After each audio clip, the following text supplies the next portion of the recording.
벼농사나 밭농사를 하시는 분들이 이른 봄에 꼭 하는 일이 있습니다.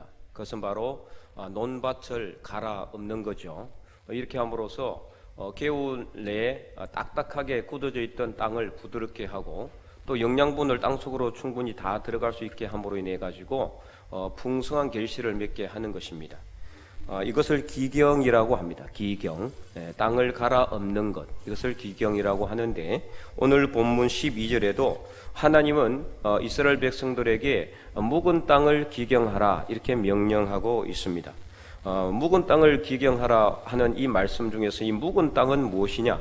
바로 이 이스라엘 백성들의 오랜 시간 동안 강팍해지고 딱딱해져 있어서 하나님의 말씀을 들어도 받지 못하고 성령의 감동이 없는 그런 강팍해진 마음을 의미하는 것입니다. 그래서 이러한 묵은 땅을 하나님께서는 기경하라고 명령하고 있는데요. 이렇게 이 자기들이 자기의 묵은 땅을 기경하지 못하는 이유가 뭐냐? 이 악을 밭을 갈아서 쓸데없는 것을 거두었다라는 거예요. 그래서 오늘 본문 13절 전반절을 보면은 이렇게 기록되어 있습니다. 너희는 악을 밭 갈아서 죄를 거두고 거짓 열매를 먹었다 이렇게 말씀하고 있죠. 그 이유가 무엇입니까? 그것은 바로 그들이 하나님의 말씀을 의지하지 아니하고 자신들의 힘과 능력을 의지했다라는 겁니다. 한마디로 말하면 교만한 겁니다. 교만한 것. 하나님을 의지하지 않는 것 자체가 교만한 것이죠. 그래서 13절 후반절 보면은 이는 내가 내 길과 내 용사의 많음을 의뢰하였습니다. 너의 길을 의지하였고 내가 용사가 많은 것, 다른 도와줄 사람들이 많은 것, 병사들이 많은 것, 쉽게 말하면은 자기의 힘과 능력과 지혜를 의지했다는 것을 말하고 있는 거죠. 그렇기 때문에 하나님을 의지하지 않아서 그들의 묵은 땅을 기경하지 아니하므로 지금 이 풍성한 하나님의 의의 열매를 거두지 못했다는 것을 말씀하고 있는 거예요.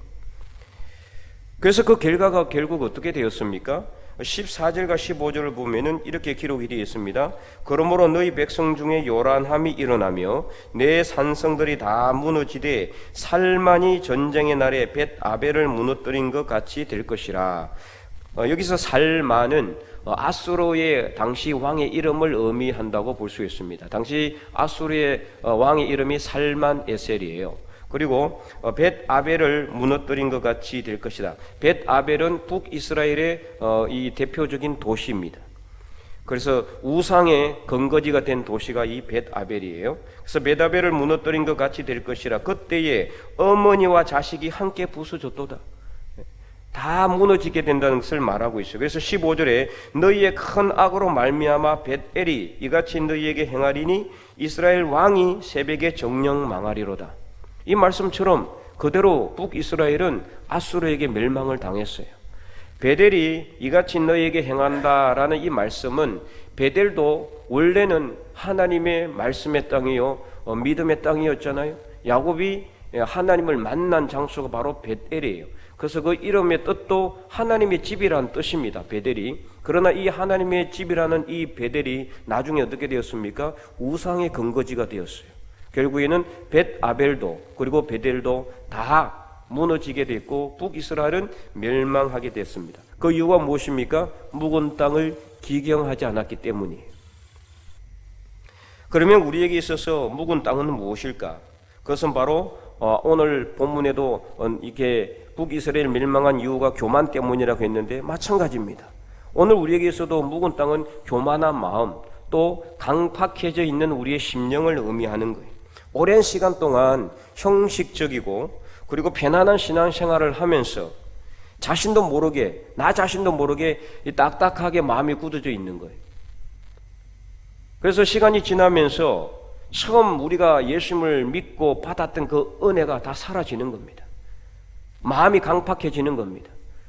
그래서 말씀을 들어도 감동이 없어요. 감격이 일어나지 않아요. 아무리 예배를 드려도 하나님 음성을 들을 수가 없는 겁니다. 말씀을 들어도 감동이 없고 기도를 해도 회개 기도를 하는데도 불구하고 눈물 한 방울 나지 않아요. 찬송을 불러도 성령의 임재가 없어요. 이것을 바로 묵은 땅이라고 오늘 본문은 이야기하고 있습니다. 그래서 이 묵은 땅을 기경한다라는 것은 진심으로 우리 마음을 하나님께 올려드리며 회개하는 것을 의미하는 겁니다. 그래서 우리 마음을 열어서 하나님의 말씀을 전적으로 받아들이고 순종하는 자세가 바로 기경하는 것입니다. 그래야 마음이 부드러워져서 말씀을 받을 때 이 말씀을 우리 심령에 심을 수 있고, 심은 말씀이 싹이 나고 결실을 하면은 30배와 60배와 100배의 결실을 이루게 되는 것입니다. 그런데도 만약에 우리가 회개하지 아니하면 어떻게 됩니까? 오늘 본문 14절과 15절 말씀처럼 망하게 된다라는 거예요. 여러분, 이 말씀을 그냥 한 귀로 듣고 한 귀로 절대로 흘리시면 안 돼요. 우리는 항상 하나님을 향해서 우리의 마음을 돌려야 됩니다. 회개해야 됩니다. 진심으로 회개해야 됩니다. 온 마음을 다해서 회개해야 됩니다. 그러지 아니하면은 분명히 망하게 된다라는 말씀입니다. 누가복음 13장 3절에서도 예수님께서 말씀을 하셨죠. 예수님께서 이스라엘 백성들에게 뭐라고 말씀하셨습니까? 누가복음 13장 3절 말씀, 너희에게 이르노니 아니라 너희도 만일 회개하지 아니하면은 다 이와 같이 망할 것이다. 회개하지 아니하면 다 이와 같이 망한다, 죽는다라는 겁니다. 계시록, 요한계시록 2장에 보면은 하나님께서, 성령께서, 예수 그리스도께서 사도 요한에게 아시아에 있는 7교회에 편지를 하라 그러죠. 당시 아시아의 7교회는 오늘날로 말하면 터키 지역에 있는 7개의 대표적인 교회입니다. 그 중에 첫 번째 교회가 에베소 교회인데, 그 에베소 교회 편지를 하는데 그 에베소 교회에게 그리스도께서 책망할 것이 있다라고 분명히 말씀하셨어요. 그 책망의 내용이 뭐냐? 처음 사랑을 버렸다라는 겁니다. 첫 사랑을 버렸다는 거예요. 우리가 예수님을 처음 믿고 정말 얼마나 가슴이 뛰고 내 온 마음을 다해서 내 삶을 다 바쳐서 하나님을 위해 헌신하리라 이렇게 결단하고서는 시간이 지나가면서 점점 우리의 마음이 딱딱해져 가는 거예요. 강팍해져 가는 거예요. 그전에는 예배를 드리고 기도를 하면 눈물도 나고 회개하면은 막 눈물이 쏟아졌는데 이제는 전혀 그렇지 않아요. 아무 삶의 변화가 없어요. 그래서 이 에베소 교회에게 처음 사랑을 버렸다라고 책망하고 있어요. 그래서 요한계시록 2장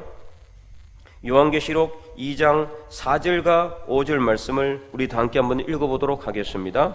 그러나 너를 책망할 것이 있나니 너의 처음 사랑을 버렸느니라.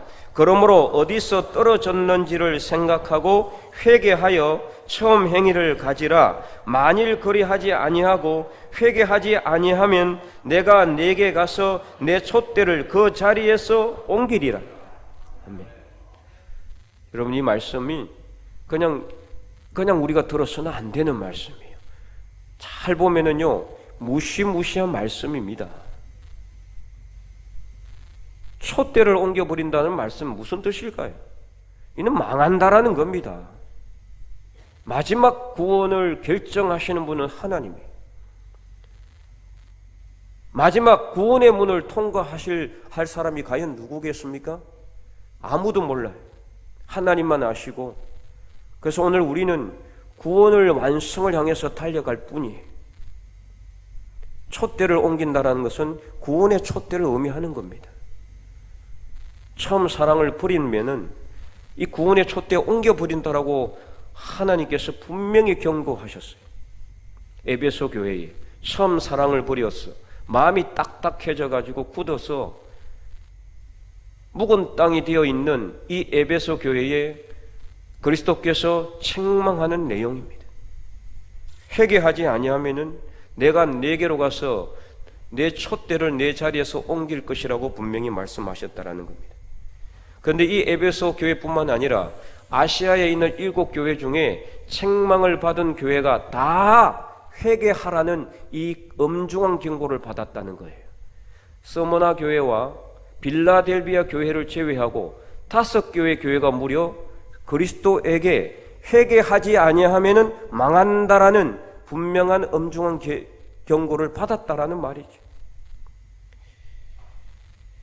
오늘 우리가 읽었던 이 호세아서, 기록된 이 호세아서는 중심의 주제가 돌아오라는 겁니다. 그래서 호세아서 1장부터 끝까지 다 읽어보면은 돌아오라, 돌아오라, 돌아오라는 말이 끝없이 반복되고 있어요. 누구에게로 돌아오라고 합니까? 하나님께로 돌아오라는 거예요. 세상을 향해 있던 그 마음을 하나님께로 돌이키고 우상에게 향해져 있던 그 마음을 하나님께로 돌이켜서 이제는 돌아오라는 겁니다. 돌아오라는 것은 무슨 뜻이냐? 회개하라는 겁니다. 우리 묵은 땅을 기경하라는 것입니다.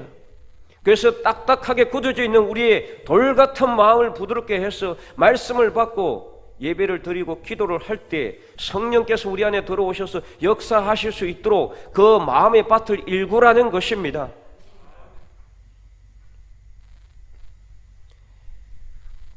그래서 회개하여 돌아오지 아니하고 묵은 땅을 기경하지 아니하여 회개하지 아니하면은 결국에는 망하는 길을 가게 된다라고 오늘 본문 14절과 15절은 엄중하고 경고하고 있고, 결국에 북이스라엘은 그 길로 갔고 남유다도 나중에 그 길로 갔죠. 자기 묵은 땅을 기경하지 아니하고 회개하지 아니해서 하나님께로 돌아오지 않았기 때문에 남유다도 바벨론에게 철저하게 망하게 되었습니다. 나라만 망했습니까? 하나님께서 솔로몬에게 명하여 세운 그 솔로몬 성전, 예루살렘 성전도 철저히 무너졌습니다. 하나님의 임재의 상징인 예루살렘 성벽도 다 헐어져 버렸고 무너져 버렸습니다. 그러므로 오늘 말씀을 통해 우리는 망하지 아니하려면은 바로 우리의 묵은 땅을 기경할 수 있기를 간절히 소망합니다. 그러면 우리가 마음의 묵은 땅을 기경하여 도대체 무엇을 심어야 할까요?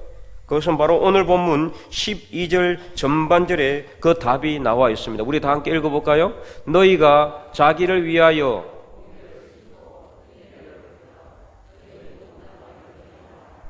아멘. 네, 너희가 자기를 위하여 공의를 심고 인애를 거두라. 너희 묵은 땅을 기경하라.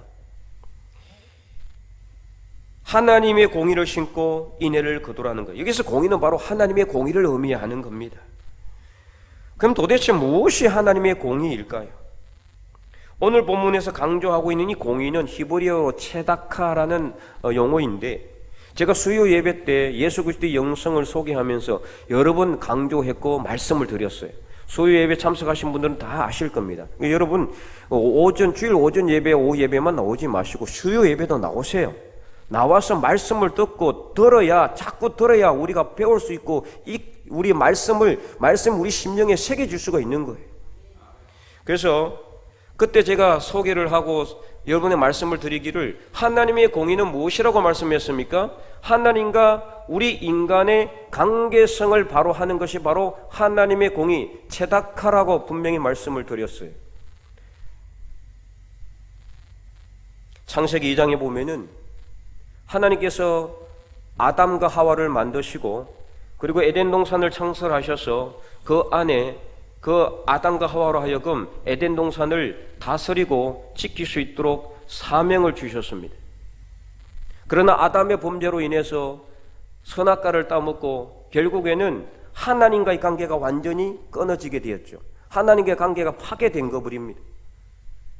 이로 인해서 결국에는 아담과 하와는 에덴 동산에서 쫓겨나게 되었고, 그 에덴 동산에서는 생명나무의 열매도 있었기 때문에 평생을 영원토록 죽지 않고 살 수 있는 길이 있었지만 그 길을 가지 못하고 결국에는 쫓겨나서 죽게 되었다는 겁니다.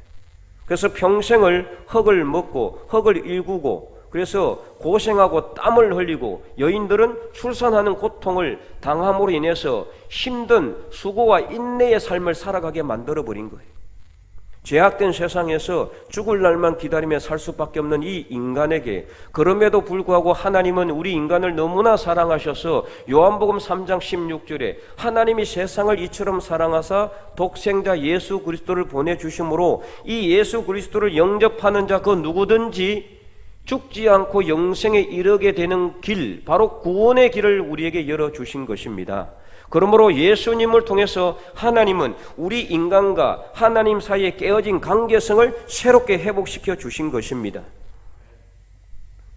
따라서 공의를 심는다라는 것은 무슨 뜻이냐? 하나님과의 관계를 바르게 하는 것이고, 하나님과의 관계를 바르게 하는 것은 예수님을 올바로 믿는 겁니다. 정확하게 믿는 것입니다. 예수님을 바르게 믿는 것입니다. 열심히 예수님을 믿는 것입니다. 그러려면 어떻게 해야 됩니까? 예배를 사모하셔야 됩니다. 말씀과 기도를 통해서 우리 안에 살아 역사하시는 성령의 음성을 들어야 합니다. 말씀의 은혜를 받는 대로 이 말씀의 은혜를 주변의 모든 다른 사람들에게 전하는 복음 전도의 삶을 살아야 되는 겁니다. 그리할 때 우리와 하나님의 관계가 온전히 회복이 되는 것이죠. 예수님 믿는다고 하면서도 예수님의 은혜를 전하지 않으면은 그건 예수님 믿는 게 아니죠. 그래서 예수님을 바르게 믿는 것은 뭐냐? 예수님께서 우리에게 주신 그 구원의 은혜를 다른 사람들에게도 전하는 겁니다. 왜요? 예수님께서 분명히 명령하셨으니까요.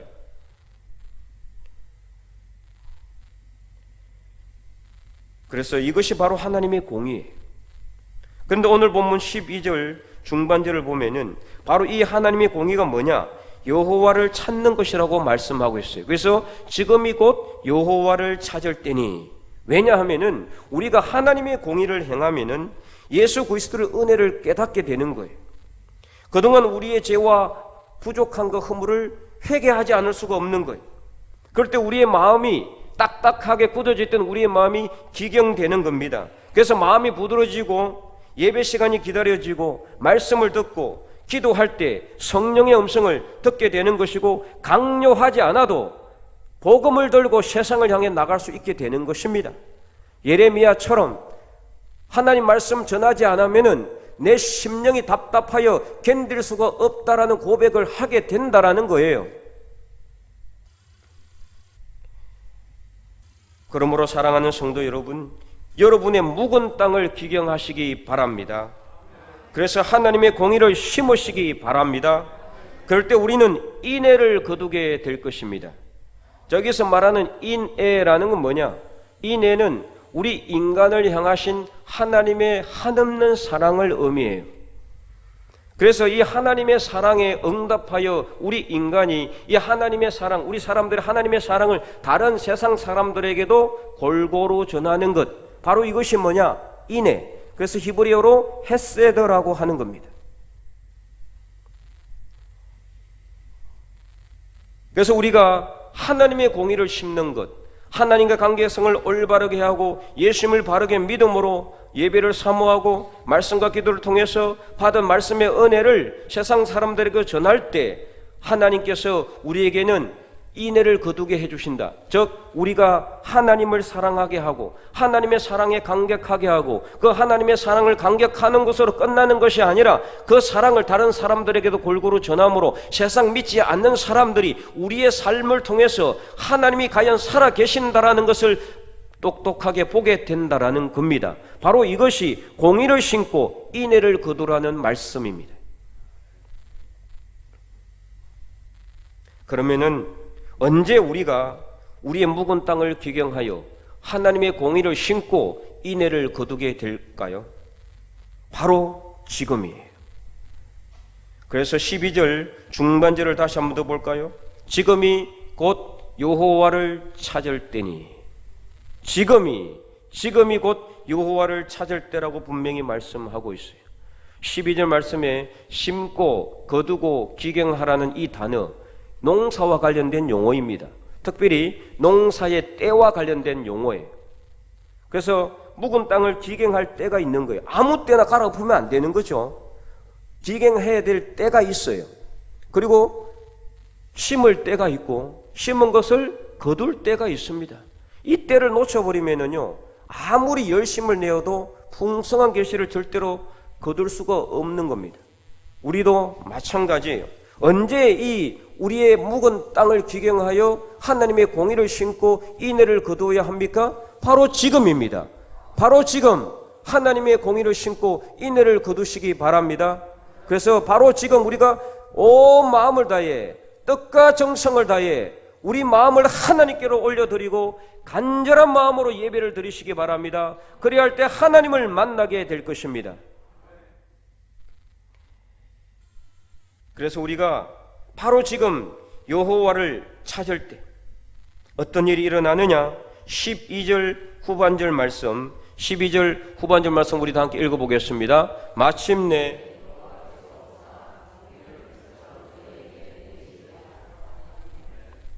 바로 지금 우리가 온 마음과 뜻과 정성을 다해 하나님께 예배 드리면은 마침내 여호와께서 우리를 찾아오신다라는 거예요. 그래서 우리를 찾아오셔서 어떻게 하겠습니까? 우리를 만나 주시는 겁니다. 우리의 마음에 감동이 일어나게 되고 눈에 눈물이 흐르게 되고 심령 속에 기쁨이 일어나는 겁니다. 바로 이것이 무엇이냐? 하나님을 만나는 시간이에요. 하나님을 만나는 순간입니다. 예배를 드리면서 감격이 없고 감동이 없고 눈물이 없고 기쁨이 없다면은 하나님 못 만나는 거예요. 여러분 예배 드리면서 그냥 시간 가기만을 기다리고 앉아 있는 거 얼마나 큰 고역입니까? 예배 드릴 때, 말씀을 들을 때, 찬양을 할 때, 하나님께 기도할 때 우리 마음이 뜨거워지고 그 기쁨이 일어나고 회개가 일어나고 감격이 있어야 되는 거예요. 바로 그 시간이 하나님을 만나는 시간이기 때문입니다. 여러 번 말씀을 드리지만은 신앙은 항상 현재형입니다. 절대로 과거형이 아니고 미래형도 아니에요. 과거에 내가 아무리 하나님 앞에 열심을 내어 신앙생활을 해도 지금 하지 않으면 아무 소용이 없어요. 에스겔에서 분명히 그것을 말씀하고 있죠. 미래에 내가 아무리 열심히 하나님께 열심을 낼 것이라고 약속을 한다고 할지라도 지금 하지 않으면 아무 소용이 없는 것입니다. 그럼 여러분이 살아가는 삶의 현재를 하나님 앞에 충성을 다하시고 내일 죽을 것 같은 심정과 결단과 각오를 가지고 오늘 지금 현재 하나님 앞에 온 마음을 들여서 예배 드리시고 말씀을 읽으시고 기도하시고 복음 전하시기 바랍니다. 그럴 때 하나님께서 우리를 찾아오셔서 우리를 만나 주실 뿐만 아니라 12절 후반절 뭐라고 말씀하고 있습니까? 마침내 여호와께서 오사 공의를 빛처럼 너희에게 내리시리라. 빛처럼 공의를 하나님께서 내리신다라고 말씀하고 있는 거예요. 하나님을 못 만난다라고 원망하는 사람이 있습니까? 내가 아무리 기도해도 하나님을 만나지 못한다라고 원망하는 사람이 있습니까? 여러분은 묵은 땅을 기경하십시오. 그리고 공의를 심으시기 바랍니다. 이 내를 거두게 되면은 우리가 우리 사랑을 다른 사람들에게 베풀고 하나님 말씀을 다른 사람에게 전할 때 그때 우리는 하나님 만나게 되게 되는 겁니다. 찾아오지 말라고 해도 하나님은 우리 마음을 비추고 돌아오실 수 있는 거예요. 그래서 우리는 우리 묵은 땅을 항상 현재 지금 바로 지금 기경하셔야 됩니다. 회개해야 됩니다. 온 마음을 다해서 내 잘못을 하나님 앞에 드러내고 회개해야 됩니다. 온 마음을 다해 전심을 다해서 회개합니다. 그럴 때 우리는 공의를 심게 되고 인애를 거두게 되어 마침내 우리를 찾아오시는 하나님을 만나게 된다는 겁니다. 그러므로 사랑하는 성도 여러분, 바로 지금이 우리의 묵은 땅을 기경할 때임을 깨닫고 하나님의 공의를 심고 인애를 거두어 하나님을 만나야 될 마지막 때라고 생각하시고 이 때를 절대로 놓치지 않는 저와 여러분이 될 수 있기를 간절히 축원드립니다. 자, 그런데 오늘 말씀에 또 엄청난 반전이 있어요. 그것은 바로 우리가 묵은 땅을 기경하고 하나님의 공의를 심고 인애를 거두는 것이 과연 누구를 위한 것이냐 하는 거죠. 우리가 생각할 때는 하나님을 위한 것이 아니냐, 하나님의 영광을 위한 것이 아니냐. 물론 결론적으로는 그렇습니다만은 오늘 본문은 분명히 이야기하고 있어요. 12절 말씀 우리 다시 한 번 더 읽어보도록 하겠습니다. 너희가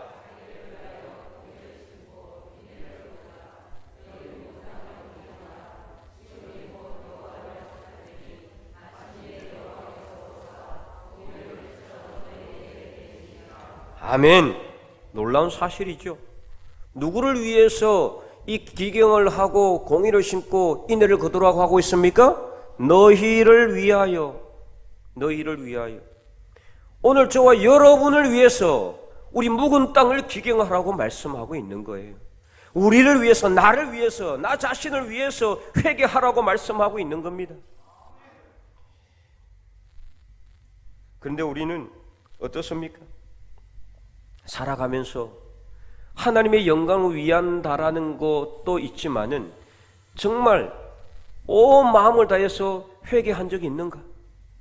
하나님의 영광을 위해서 일한다고 하면서도 내가 전심을 다해서 하나님 앞에 회개한 적이 있는가? 이것이 나를 위해서 하는 것인데도 불구하고 하지 못한다라는 거예요.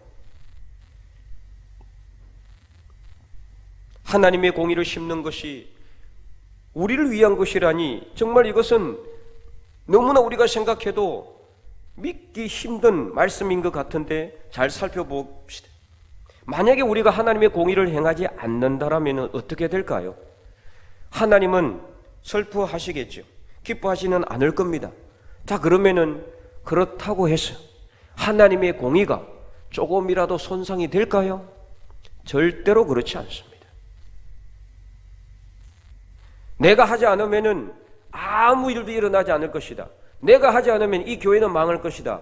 이렇게 생각할 필요가 없습니다. 누군가 하게 되어 있습니다. 하나님은 돌들을 맹해서도 아브라함의 자손이 되게 하신다라고 분명히 말씀하셨어요.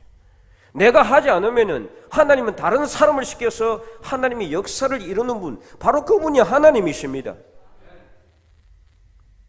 내가 하지 않는다고, 내가 공의를 심지 않는다고, 내가 인애를 거두지 않는다고, 내가 하나님의 사랑을 다른 사람들에게 전하고 베풀지 않는다고 해서 하나님의 공의가 조금이라도 손상이 되느냐? 절대로 그렇지 않다는 거예요. 하나님의 거룩함은 늘 그대로입니다. 스스로 있는 분인데 우리 인간의 행위로 인해서 하나님의 거룩함이, 하나님의 공의가 올라갈 수도 없고 내려올 수도 없는 거예요.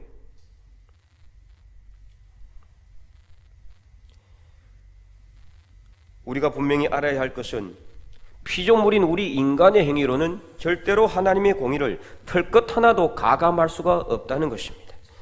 그래서 끝까지 자신의 의를 주장했던 욥에게 욥기에 보면은 엘리후라는 사람이 한 말씀이 있어요. 욥기 35장 6절에서 8절 말씀. 욥기 35장 6절에서 8절. 우리 다 함께 읽어볼까요? 그대가 범죄한들 하나님께 무슨 영향이 있겠으며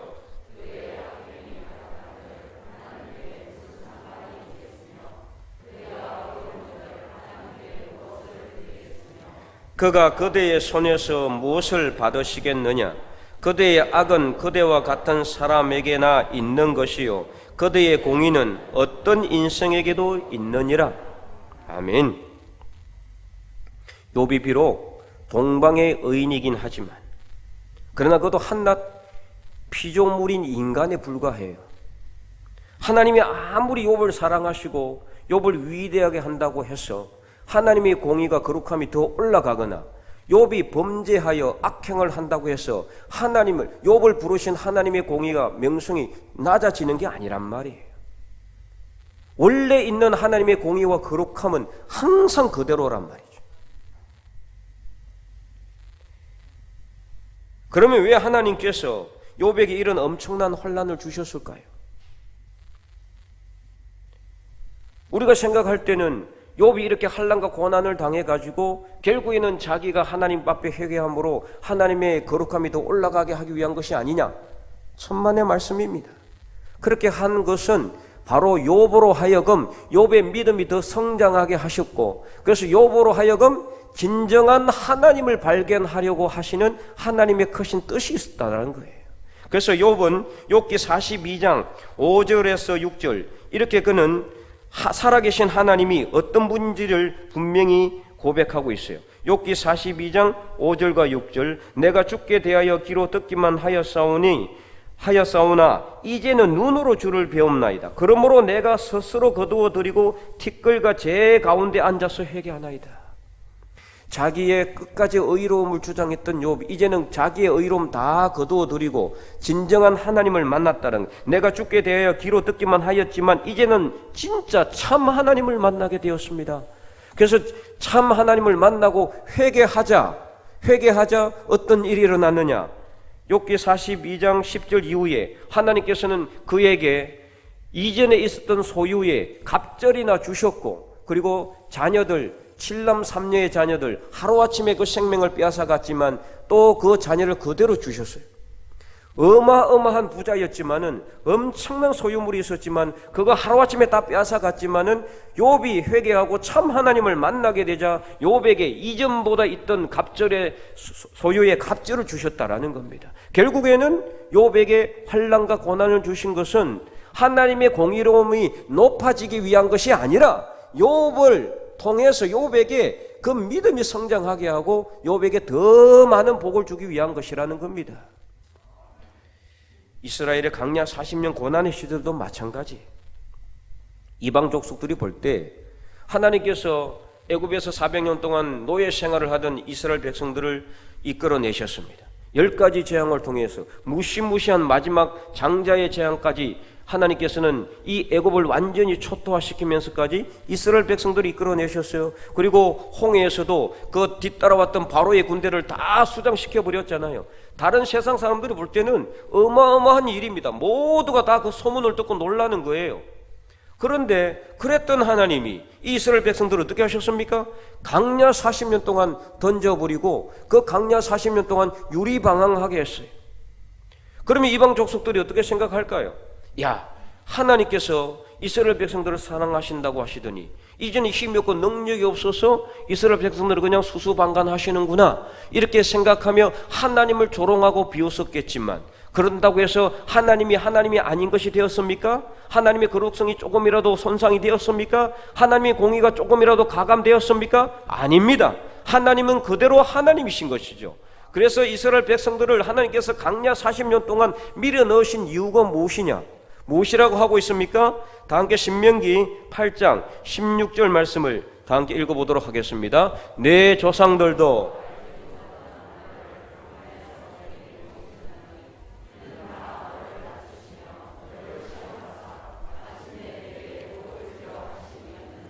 아멘.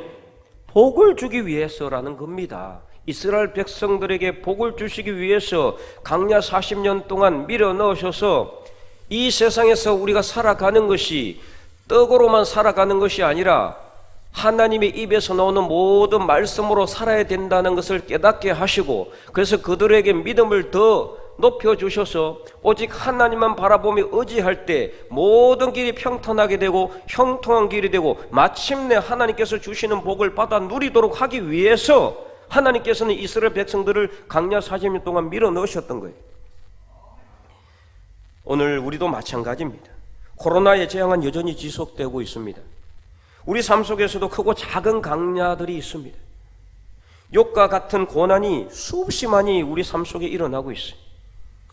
그런데 이 모든 고난과 환난을 주시는 이유는 이 환난과 고난을 통해서 하나님께서 우리의 믿음을 더욱더 성장시켜 주시고 마침내는 우리에게 복을 주시기 위한 것이라는 것을 여러분 분명히 믿고 확신하시기 바랍니다. 그러면 오늘 말씀, 우리에게 묵은 땅을 기경하라고 하시는 이 하나님의 음성은 우리로 하여금 하나님의 공의를 심고 인애를 거두어서 마침내 하나님을 만날 뿐만 아니라 우리에게 찾아오셔서 우리를 만나 주셨고 우리를 만나 주시고 우리에게 복을 주시기 위한 하나님의 크신 뜻이 있다는 것을 여러분 분명히 믿으세요. 믿으시기 바랍니다. 하나님이 우리에게 환난을 주시는 것, 하나님이 우리에게 고난을 주시는 것, 또 하나님이 우리에게 형통한 길을 주시는 것, 이 모든 것은 무엇이냐? 우리에게 복을 주시기 위한 것이라는 겁니다. 우리에게 더 좋은 것을 주시기 위해서, 우리의 믿음이 더욱더 성장하도록 하기 위해서 하나님께서 우리를 어떤 때는 풀무불 같은 그런 용광로에 집어넣으시고 어떤 때는 푸른 초장과 실만한 물고로 인도하시기도 하고, 이런 삶의 연단과 고난을 통해서 우리의 믿음이 더욱더 성장해서 그렇게 될 때 어떻게 됩니까? 우리는 하나님을 만나게 되는 겁니다. 하나님이 우리를 찾아오시는 겁니다. 우리 심령으로 찾아오시는 것입니다. 하나님 부를 때 응답하시는 것입니다. 그러므로 오늘 이 말씀을 통해서 딱딱하게 굳어져 있던 우리의 묵은 땅을 기경하시는 저와 여러분이 될 수 있기를 바랍니다. 이를 위해서 우리의 모든 삶 속에서도 하나님의 공의를 심고 하나님의 인애를 거둘 수 있기를 간절히 바랍니다. 그래야 마침내 우리를 찾아오시는 하나님을 만나고 우리 삶 속에 비같이 내리시는 하나님의 공의를 풍성하게 충만하게 경험하는 저와 여러분이 될 수 있기를 간절히 소망합니다. 그래서 마침내 우리의 마음밭이 마태복음 13장 말씀처럼 돌밭이나 길가밭이나 가시덤불 밭같이 되지 말고 좋은 밭이 되어서 하나님의 말씀을 받은 대로 이 말씀이 우리 심령에 새겨져서 심겨져서 결실을 하되 우리 주변에 믿지 않는 사람들에게도 부지런히 복음을 전함으로 30배와 60배와 100배의 풍성한 결실을 거두는 저와 여러분의 삶이 될 수 있기를 주님의 이름으로 간절히 축원드립니다.